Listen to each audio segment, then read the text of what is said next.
Hello, my name is Sian Esther Powell, and this is the Celtic Myths and Legends podcast. It's a bit of a mouthful. I really did want a snappier name than that, but, it is what it is, quite literally. I'm currently working on a master's degree in Celtic studies, so I am by no means an expert in this field. Yet. But this is obviously an area of particular interest to me, and I would love to share Celtic myths and legends with as many people as I can. But first things first, before we get into talks of banshees, Cornish pixies and Selkies, I'd like to give a general background on what I mean by Celtic myths and legends. So the idea of a united, cohesive Celtic identity in relation to the 6 Celtic nations is a relatively recent one, and it is also quite controversial in some academic circles. So the 6 Celtic nations, as we know them today, are Wales, Scotland and Cornwall, which are all part of the United Kingdom currently, Ireland, Isle of Man, which lies between Ireland and the United Kingdom, and Brittany in France. So there are actually 2 groupings of Celts in these nations. There's the Brittonic Celts, who are the Welsh, the Cornish and the Bretons, of course.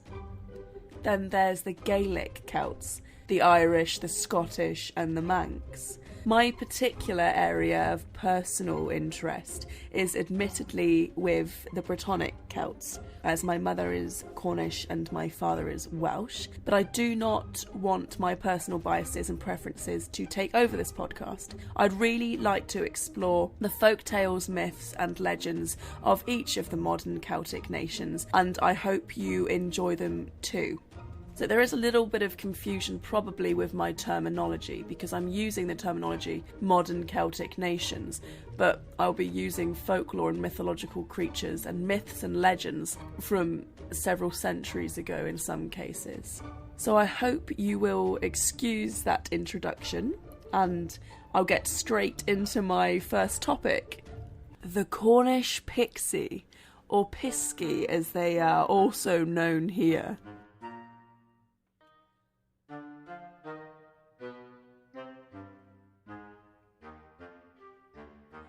The wild and mysterious landscape of Cornwall, with its hills, valleys, streams and woodland and moors, has been the home to many creatures of folklore, which dwell in dark little places unseen by men and women, and lend explanations to the origin of these landscapes and peculiar happenings. One of these creatures is the Pixie, or Piskie.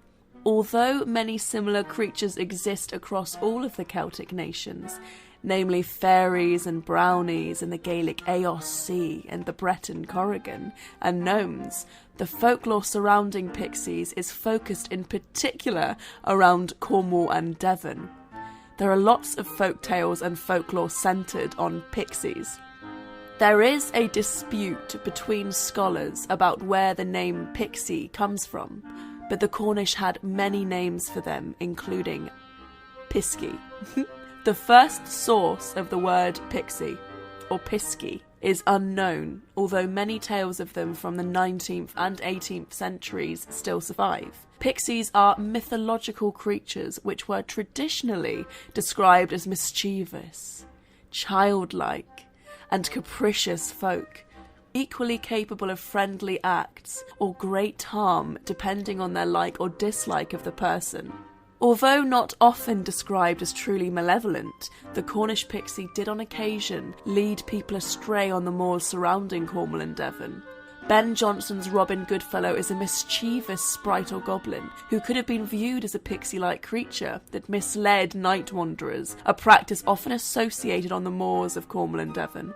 This would lead the victim of the prank to become hopelessly lost on the wild moors, but death and violence is not heavily associated with the pixie in traditional tales. Indeed, a traveller who found themselves lost upon the moor would consider themselves pixie-led. Some people believe pixies to be spirits, especially spirits of past druids or unbaptized children. However, other people have believed that pixies are a separate physical race of being, tiny in stature and possibly more ancient than human beings ourselves. Pixies were often described as either naked or wearing ragged clothing.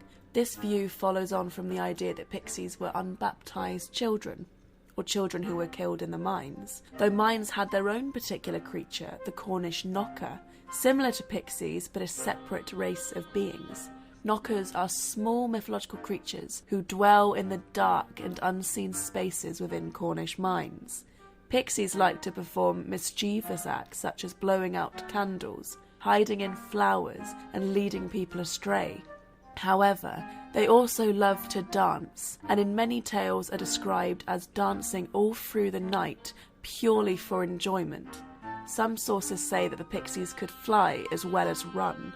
It is believed by many that belief in pixies is distinctly Celtic in nature and predates Christianity. As such, the beliefs in pixies were taken seriously by local Cornish and Devon common folk, who often feared and respected the creatures. However, the belief in pixies was mocked by intellectuals and academics from outside of the southwest of England. Although similar to fairies, it was often mentioned that pixies and fairies were in fact enemies. The fairies tried to establish themselves within Cornwall and Devon, but the pixies were not happy with this, and a great war between the two races ensued. I quite would enjoy watching that great battle, to be honest, if we're thinking of the Cornish pixies in Harry Potter, which I will get onto in a moment.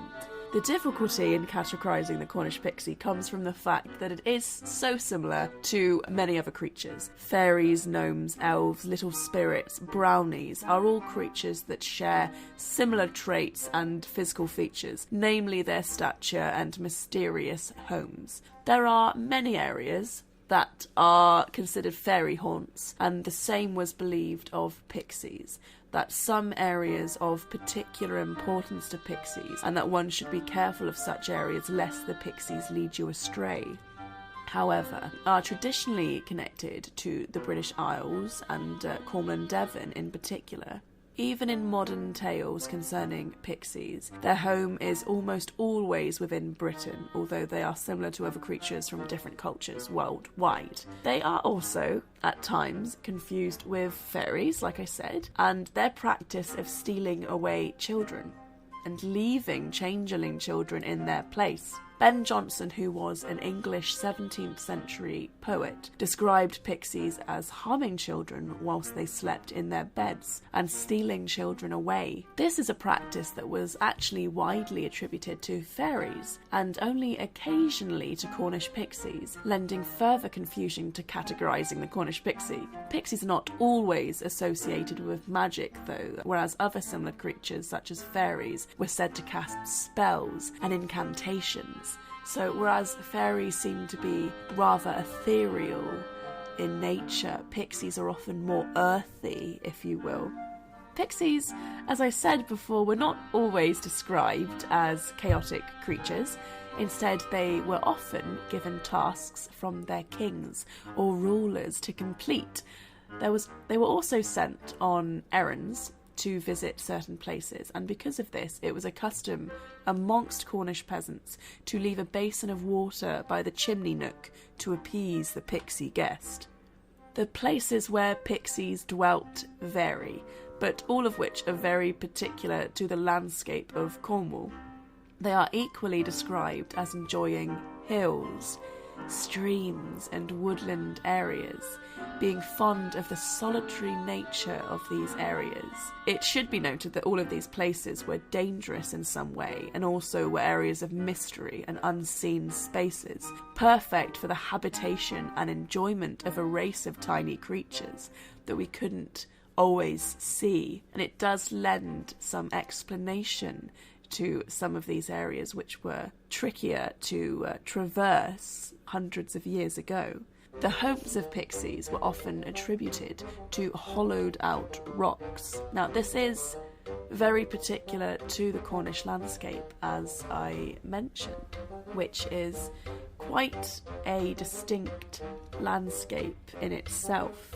If you ask one person what they think of the Cornish landscape, they would tell you a beach and cliffs and the ocean, whereas another person might tell you fields, hills, moors. So it is quite interesting that pixies are described as enjoying all of these particular places. There is even a belief, though not as popular as other surrounding pixies, that they could transform their appearance and take on the likeness of other creatures. However, this does not appear to be a popular belief, and it is not mentioned often when concerning the appearance of pixies.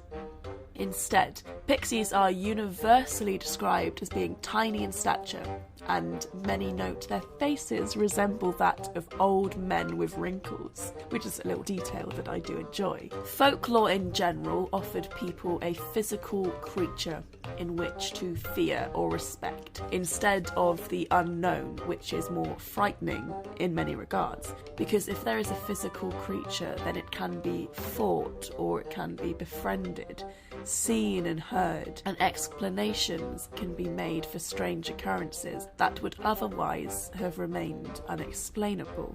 So much like the fairies' changeling children, it was actually quite a comforting belief to some parents that if their children were taken away and were replaced with a fairy child, and that fairy child died, that at least it wasn't their child dying, that it was the fairy child dying, and actually their child would be living forever in the land of the fairies, or in this case, the land of the pixies. Pixies are still common mythological creatures used in stories today, which I absolutely love.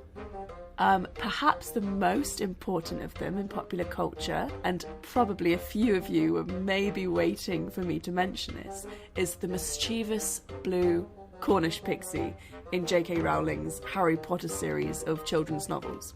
Namely a chamber of secrets where they play pranks on students and cause chaos and disruption in the school due to their various mischievous pranks. There is also mention of Cornish pixies and the belief in them among the Cornish diaspora in America in the Neil Gaiman urban fantasy novel American Gods. In the chapter, a woman from Cornwall and her fellow scullery maids leave saucers of the creamiest milk out for the pixies to enjoy, so they are friends instead of enemies. They also feature in other popular culture areas, such as the name of American rock band Pixies, which incidentally are one of my favourite bands. I do enjoy them a lot. And not just because of the name, though I do enjoy the name. However, an older account of pixies used for children's stories can be found in the mid-19th century. In 1854, Anna Eliza Bay, who was an English novelist, wrote a small collection of tales about pixies entitled A Peep at the Pixies, which is really rather quaint, and I do like that. Where she offers a great many descriptions of the physical traits of pixies, as well as the behaviour that they were prone to. These were children's stories and not meant to be taken as fact, but they do echo a lot of traditional views on pixies, and they also offer a rather in-depth view on many practices held by pixies, from their dancing routines to their moonlight courts held in the night time when human men and women lay asleep in their beds. So one thing which is probably quite important to mention is that a lot of the sources, a lot of the written sources that I'll be using for this podcast will be from centuries after the original belief was first came to fruition, if you will. So it's not as if the 19th century suddenly that was where the belief in pixies came from. No, these written sources were written with a very real background context of this being a long-held folk belief and piece of folklore pertaining to a certain area of the world. In this instance, Cornwall. So I hope you enjoyed that episode. It is my first episode, so if it's terrible quality, I'm sorry about that. I do want to aim to upload one episode per month, but depending on the feedback I get for this episode, if people really enjoy it and they really like it, then I will definitely endeavour to upload an episode before then, or to have a very set deadline each month in which to post an episode, because I do have lots of other things going on. I'm in the middle of my masters at the moment, so this is very helpful to that actually. But yes, I hope you enjoyed the episode, and thank you so much for listening.